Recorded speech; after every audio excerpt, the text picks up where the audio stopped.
The movie starts with an old man named Pfluger who is breaking into a sacred tomb at night. Suddenly, lightning strikes the grave and throws him back.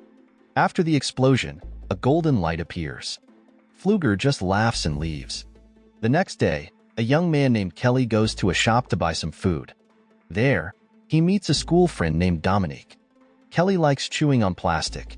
Some young people see him chewing a plastic dessert outside the shop and start mocking him. They don't stop there. Led by Nelson, the youths bully Kelly and put him in the trash. Fortunately, the shop owner and Dominique hear the noise, come out, and chase the bullies away. Kelly then changes clothes and goes to school. At school, Kelly often gets treated badly by his friends. Nelson and his group film the bullying, and Kelly becomes the subject of ridicule at school. Kelly accidentally bumps into a young man named Tucker. But when Kelly apologizes, Tucker lets him go. At home, Kelly helps his mother, Bernice, carry groceries from the car. Meanwhile, Dominique is annoyed with her mother because she mocks Kelly's strange habit of eating plastic. Elsewhere, a man named Red Elk is performing a ritual. He is the keeper of the sacred tomb that Pfluger had broken into the night before. The scene shows Kelly lying shirtless on the sofa. Bernice called a doctor to the house because she was worried about Kelly's strange eating habits. The doctor suggested that Bernice take Kelly to a psychiatrist to check his condition. The doctor then invited Bernice to dinner, but she refused. The scene switches to Pfluger, who is promoting his healing powers to the people. An old woman who had trouble walking approached Pfluger and begged to be healed. Miraculously, Pfluger healed the woman by touching her feet. Everyone who saw this was amazed by his power, including Bernice. She then begged Pfluger to heal her son. Pfluger agreed. After Bernice leaves, Red Elk visits Pfluger. He learns that Pfluger got the power after breaking into the sacred tomb.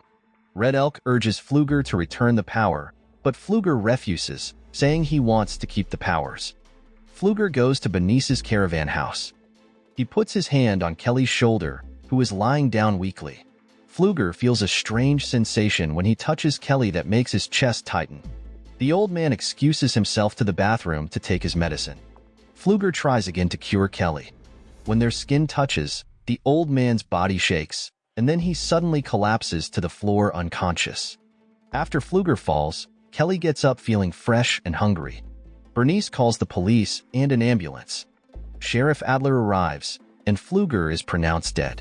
Adler says Pfluger had a mental breakdown and apologizes that the old man scared and tricked Bernice and her son. Kelly and his mother decide to keep what really happened a secret. The next day, Kelly hurt himself while fixing his bike. But the wound healed quickly. Kelly was happy and thought Pfluger's healing powers had passed to him. Kelly told his mom and drank from her can. Bernice was very thankful that her child could finally eat normally and looked healthier and more lively. Kelly then met Dominique, who said he looked different. After Dominique left, Reed came and fought with Kelly. But Kelly wasn't hurt at all. Instead, Reed got hurt and felt the pain. Reed complained to his dad, Gus, who was the football coach at Kelly's school. That evening, Gus visited Bernice's caravan house and asked Kelly about the fight with Reed. But Bernice didn't want to talk to Gus and closed the door. Bernice asked Kelly what really happened. Kelly told his mom that he can't feel pain and asked her to pinch him.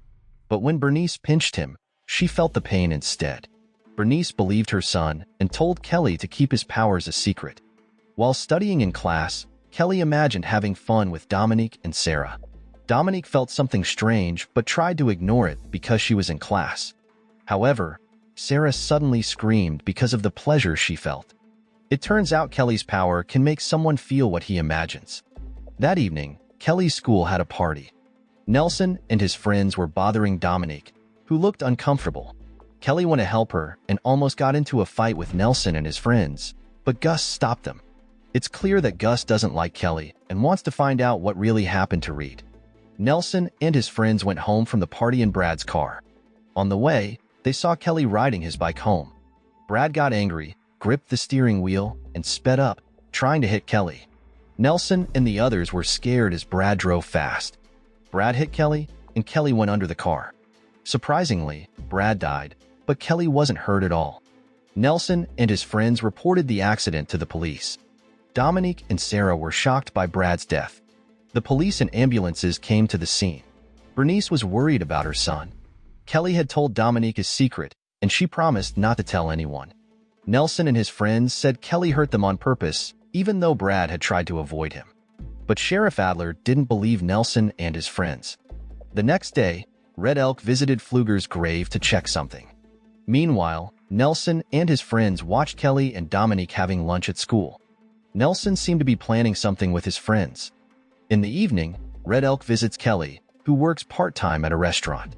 Red Elk says it's strange that Kelly wasn't hurt after the accident.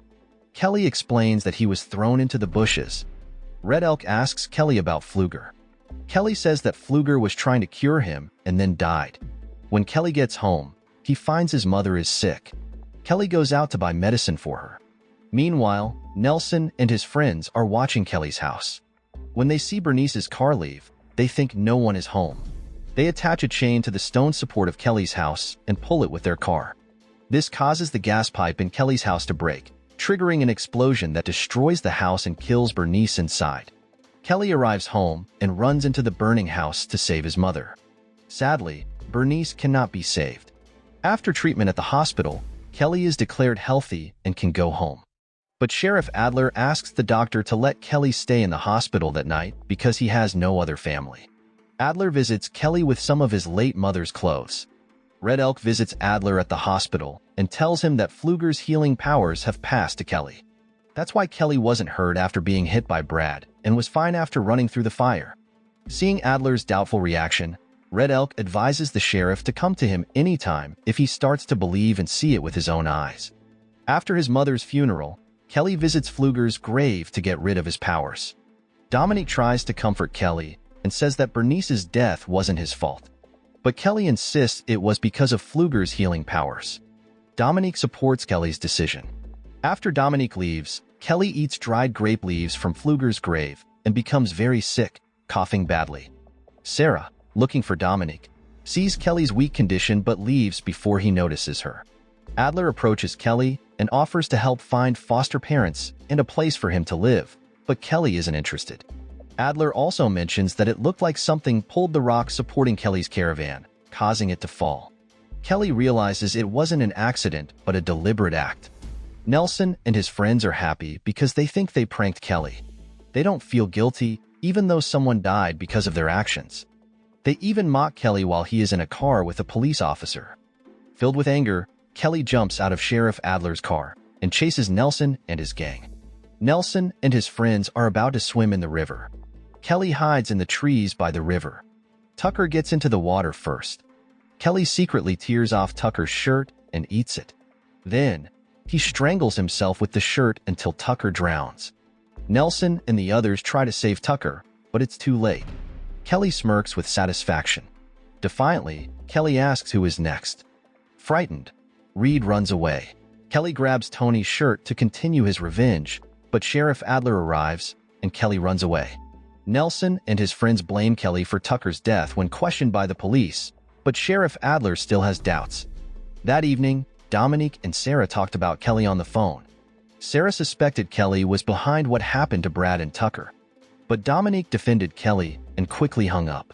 Dominique was startled by a knock on the window, and it was Kelly. Kelly asked Dominique to go out because he had something to discuss. They took a short walk. Kelly admitted what he did to Tucker. He did it to get revenge on Nelson and the others for killing his mother. Dominique advised Kelly that revenge was not the solution. She suggested he get Nelson to confess instead of killing him and the others. The next day, Kelly went to the physics lab and tried to provoke Tony. They ended up fighting. An angry Tony splashed hot liquid on Kelly's face, but instead of hurting Kelly, Tony's face melted. Everyone in the lab was shocked, including Nelson, who looked panicked and scared. Kelly urged Nelson to confess to killing his mother and blowing up his house. But Sheriff Adler arrived, and Kelly ran away. That night, Sarah visited Nelson. She told him about Kelly's weakness. They went to Pfluger's grave, dug up the dried grape leaves by the roots, soaked them, and put the water-soaked leaves into a tube. Sheriff Adler finally believed what Red Elk said about Kelly. Red Elk and the sheriff dug up Pfluger's grave to perform a ritual to take away Kelly's powers.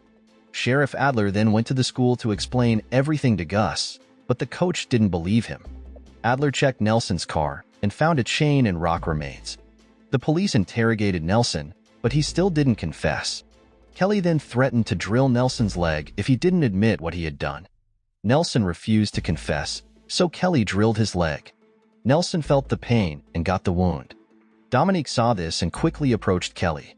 While Kelly was distracted, Nelson sprayed water soaked with dried grape leaves on him. Kelly instantly became weak.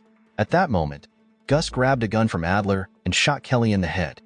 But Kelly's power was still there, and the shot killed Gus and Nelson instead.